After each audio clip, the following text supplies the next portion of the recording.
haciendo memoria respecto de algunos conceptos ya mencionados en los videos anteriores, decíamos que la eficiencia de pulverización es la relación entre la cantidad de producto aplicado y el total asperjado. Claramente lo que aplicamos y lo que efectivamente llega a nuestro blanco de control es mucho menor al total asperjado, y esa diferencia es consecuencia o genera deriva, genera pérdida. O sea, todo producto que no impacta donde nosotros necesitamos que impacte, es considerado pérdida, es considerado deriva. Así que de eso va a tratar esta presentación. Las consecuencias de la deriva son distintas. Por un lado, podemos tener pérdidas en la eficiencia del control. Si no logramos controlar la plaga sigue avanzando en su desarrollo y puede afectar la producción, por ende el resultado económico del cultivo. Puede obligarnos a tener que hacer reaplicaciones si la población de la plaga todavía persiste luego de la primera aplicación. Esto eleva los costos, puede movilizar o generar daños a terceros y puede también impactar sobre el ambiente, ocasionando contaminación ambiental, y por último puede llegar a ser consecuencia de juicios y litigios, tanto sea con vecinos o con la comunidad en su conjunto. Claramente la deriva es un problema que interesa a todo el sector agropecuario desde tiempos remotos, y es por eso que siempre se viene trabajando en pos de reducir la deriva. Las vías por las cuales se pierden podemos mencionar rápidamente, teniendo en cuenta que desde que se produce la aspersión de nuestro producto allá por ese orificio de descarga de la pastilla hasta que impacta en el blanco, es interceptado por las cuestiones del sol a través de la temperatura y la humedad relativa, es interceptado por el viento a través de lo que es su intensidad y dirección, y esto va a provocar distintas vías. Con el viento lo que es la exoderiva, y la exoderiva se entiende a todo aquel producto que se nos escapa del lote de aplicación, o parte se evapora y parte de ese producto que impacta en el blanco, pero que por tamaño de gota muy grande o por exceso de agua en la aplicación, se genera la coalescencia de las gotas dentro de la superficie, sobre la superficie. Entonces las gotas se van uniendo unas con otras y por peso se desplaza hacia los bordes hasta que se cae de la misma superficie de la hoja, impactando en hojas de abajo y repitiéndose este proceso, o finalmente cae al suelo, y es lo que se conoce como endoderiva. Es una deriva que, por más que impacte o no en el blanco, se nos cae del mismo y llega al suelo. Entonces, conociendo la dificultad que nos puede acarrear la deriva, la pregunta es ¿cómo hacemos para controlarla, para disminuirla? Un punto muy importante es establecer el tamaño de gota adecuado, que podrá ser más grande si no hay dificultad de penetración y podemos llegar sin problema con una gota grande al blanco. Recuerden que si estamos hablando de un producto preemergente con poco nivel de cobertura verde en el suelo, claramente podemos trabajar con una gota más grande, y si tenemos que llegar con un producto tipo fungicida o insecticida dentro de un cultivo, como puede ser el caso de la soja, deberíamos estar trabajando ya con una gota de tamaño mediano, para poder hacer la mejor combinación entre penetración y deriva. Y otro producto tan importante como el primero, otro punto tan importante como el primero es trabajar con antiderivantes comprobados. La forma de conocer esto es tomar un par de productos comerciales disponibles en el mercado y testearlo por uno mismo en situaciones de clima bien adverso para saber si efectivamente esos productos que dicen ser para la función que nosotros los necesitamos cumplen el objetivo deseado, que en este caso es controlar la deriva. Otra posibilidad de pérdida importante es cuando estamos ante una situación de inversión térmica, como muestra la imagen. La inversión térmica se produce cuando hay un calentamiento de las capas de aire que están en la superficie del suelo. Ese aire más caliente, menos denso, toma un movimiento vertical y en ese movimiento vertical arrastra las partículas del pulverizado, elevándolo hasta que encuentra una capa de aire más frío y más pesado en superficie, en esta zona, y allí permanece hasta que finalmente es impactado por el aire y trasladado distancias que van a depender de la intensidad del viento. Puede ser desde apenas cientos de metros hasta alrededor de los varios kilómetros. Ante esta situación de inversión térmica, es absolutamente necesaria detener las aplicaciones. Esto se da fundamentalmente cuando estamos en ausencia de viento o vientos muy escasos, alrededor de 2-3 kilómetros por hora, podemos estar en situaciones de inversión térmica, o esto se da en las horas del día hacia el atardecer o temprano a la salida del sol. Esos son los dos momentos donde hay que prestar mayor cuidado a esto y se puede observar muchas veces cuando el polvo de tierra de los caminos vecinales queda detenido en superficie y ahí podemos estar en condiciones de inversión térmica. Ahí es absolutamente necesario detener las aplicaciones porque ahí nosotros no podemos controlar la inversión térmica por más producto antiderivante que trabajemos. Para conocer las condiciones ambientales se hace necesario trabajar con un poco de instrumental para justamente conocer cuáles son los parámetros meteorológicos del momento de hacer la aplicación. Y para ello podemos recurrir a un termohidroanemómetro de este tipo, un instrumental de mano muy sencillo de utilizar, que marca por un lado la velocidad del viento, la humedad relativa del aire y la temperatura del aire. O bien podemos recurrir a un ciclómetro. En este caso lo que el ciclómetro nos brinda es la diferencia entre la temperatura del termómetro seco y la temperatura del termómetro húmedo. En definitiva son dos termómetros iguales donde en uno el elemento sensible está embebido en una gasa de agua y se lo hace girar de manera de generar cierta corriente de aire y ahí luego leemos las diferencias de temperatura tanto de uno como de otro para establecer esa diferencia. Siempre en el termómetro húmedo la temperatura va a ser inferior al termómetro seco, salvo con aire saturado, cuando estemos alrededor del 100% de humedad relativa, en ese caso ambas temperaturas van a ser iguales. Luego, si trabajamos solamente con un termohidroanemómetro, nos podemos dirigir a la tabla ciclométrica y ahí podemos ver, el modo de uso se ingresa lateralmente con la temperatura del bulbo seco y hacia adentro el dato que figura ahí es la humedad relativa.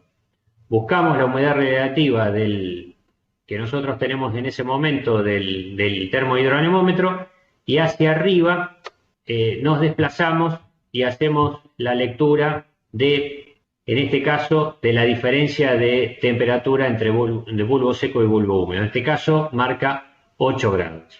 Si por ejemplo en ese momento la temperatura fuera de 20 grados centígrados y la misma humedad relativa estaría por acá, la humedad relativa ya es inferior. A menor temperatura e inferior humedad relativa, todavía estamos consiguiendo 8 grados de diferencia de temperaturas. Y este valor tiene que ver porque es el valor que la bibliografía asigna como para detener las aplicaciones cuando esa diferencia de delta T, esa diferencia de temperaturas entre termómetro húmedo y seco superen 8 grados, detener las aplicaciones cuando se trabaje con tamaños de gota de alrededor de 200 micrones. Si uno tuviera a disposición un psicrómetro, directamente uno puede estar haciendo esta lectura del psicrómetro y ya saber si uno está en condición de ambiente más o menos extrema. Esa recomendación que determina la bibliografía tiene que ver con estos cálculos, o sea, cuál es la vida media de la gota de agua medida en segundos, lo que dice que es la relación del cuadrado del diámetro y la diferencia de temperaturas. De ese modo, si uno tiene una gota de 200 micrones con un delta T de 7,7, el tiempo de duración de esa gota es de 65 segundos. Entonces, el tiempo de caída libre de esa gota y la vida media y la distancia recorrida podemos verla en este cuadro. Acá lo que marca es 3 gotas de distintos tamaños, 50, 100 y 200. Para esta condición de ambiente con un delta T de 2,2 grados centígrados y 20 grados centígrados y 80% de humedad relativa, podemos ver que la gota de 200 micrones, recuerden ustedes que la gota de 200 micrones es la gota que se recomienda como una gota ideal que combina muy buena penetración y mínima deriva. Esa gota en esta condición de ambiente está durando 227 segundos y se transporta 136 metros. Si estamos con un delta T de 7,7 grados centígrados, esa misma gota va a estar activa por 65 segundos y va a recorrer 39 metros. Estamos hablando, este delta T se está consiguiendo con 30 grados centígrados y 50% de humedad relativa. Lo importante del delta T es que me permite independizar de la hora del día, de la región donde esté trabajando, porque si nosotros establecemos recomendaciones en función de la condición ambiental, es independiente de la región que estemos. Uno puede estar en Santiago del Estero o en Balcarce, y lo que uno tiene que estar presente al momento de hacer una aplicación es cómo es la condición ambiental de esa región. Lo que sí está claro, que en Santiago del Estero probablemente tenga menos horas favorables que en Balcarce para poder hacer una aplicación efectiva. Por eso es muy importante poder conocer y establecer el delta T del momento de hacer una aplicación. ¿Cómo nos podemos manejar si hay que hacer una aplicación en área sensible? Bueno, lo primero que hay que hacer es conocer y verificar cuál es la legislación correspondiente de la zona. Luego, lo que puede hacer es, teniendo un área sensible, como puede ser un cultivo distinto al nuestro, o un cultivo en otro estado de desarrollo, es importante definir cuál es la dirección y la intensidad del viento. Si en este caso la dirección del viento toma esta dirección, la deriva va a estar en el mismo sentido. Difícilmente podamos tener alguna condición, a menos que estemos en condición de inversión térmica, de que un producto viaje en sentido contrario a la dirección del viento. De ese modo, teniendo una dirección del viento como indica esta flecha, lo que se puede hacer es en 2 o 3 maquinadas próximas a ese área sensible, hacer una aplicación diferenciada respecto al resto del lote. ¿De qué manera? Bueno, estableciendo como prioridad en esos casos y solo en esa parte del lote que la prioridad es el control de la deriva. Y en ese caso lo que se hace es trabajar con un tamaño de gota que me permita controlar la deriva y sabiendo que el tamaño de gota va a ser más grande que el adecuado porque es un tamaño de gota de control de deriva, por lo tanto la eficiencia de aplicación ya no va a ser la misma, difícilmente lleguemos en igual proporción a los estratos inferiores del cultivo, es posible aumentar en parte el volumen de aplicación en esa parte y luego el resto del lote completarlo con el tamaño adecuado de acuerdo al producto y a la prioridad de aplicación para el objetivo de control del momento. Si lo que se está buscando es controlar la deriva va a venir en esta dirección, es una posibilidad en 2 o 3 anchos de maquinada trabajarlo de manera de priorizar el control de la deriva. ¿De qué manera? Bueno, se aumenta en parte el tamaño de gota.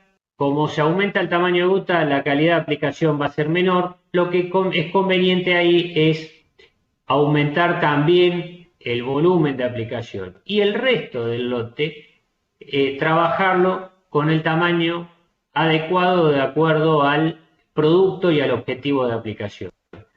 En este caso, en esta imagen que vemos acá, esto es un cultivo de avena que fue pulverizado con glifosato. Había un viento de 15 kilómetros por hora. ¿Qué se hizo? Se aplicó el herbicida con un tamaño de gota adecuado y los resultados son lo que vemos ahí en la foto. Si la dirección del viento es esta, uno debería estar esperando deriva en esta fracción del, digamos, lateral del lote. Esto es un cultivo de trigo, acá se aplicó glifosato, no vemos ninguna lengua que indique deriva de producto. Y más aún, esto es un canal de desagüe, estas franjas que se ven acá, quizás para quien no conoce, es un cultivo en terraza. Estas terrazas conducen el agua a este canal de desagüe, lo cual es muy importante que este canal permanezca todo el año verde. Y entonces lo que se hizo acá es, se marcó el lote de manera de que el piloto corte y no haya pulverización sobre el cultivo de desagüe. Otra imagen, acá podemos ver claramente cómo el cultivo, el desagüe está totalmente verde, sin ningún problema de deriva. Del mismo modo, el cultivo de trigo vecino no manifiesta ningún tipo de lengua que indique que el producto que se aplicó acá, el herbicida, haya ingresado en esta franja del lote y bueno, menos en este canal de desagüe. Lo primero que uno podría estar pensando, si hubiera problema de deriva, es que el canal de desagüe tendría que estar seco, del mismo modo que la avena en esta fracción del lote. Sobre todo pensando que es una franja realmente angosta. Esto tiene como mucho un ancho de pulverizador. Acá se pueden ver las huellas de la pulverizadora que lo marcó primero para que corte el piloto automático. Espero que hayan podido ver claramente que ajustando el tamaño de la gota de acuerdo a la necesidad y a la prioridad del momento de aplicación es posible controlar deriva. Los esperamos entonces en el momento de intercambio para evacuar posibles dudas que tengan que dar. Gracias.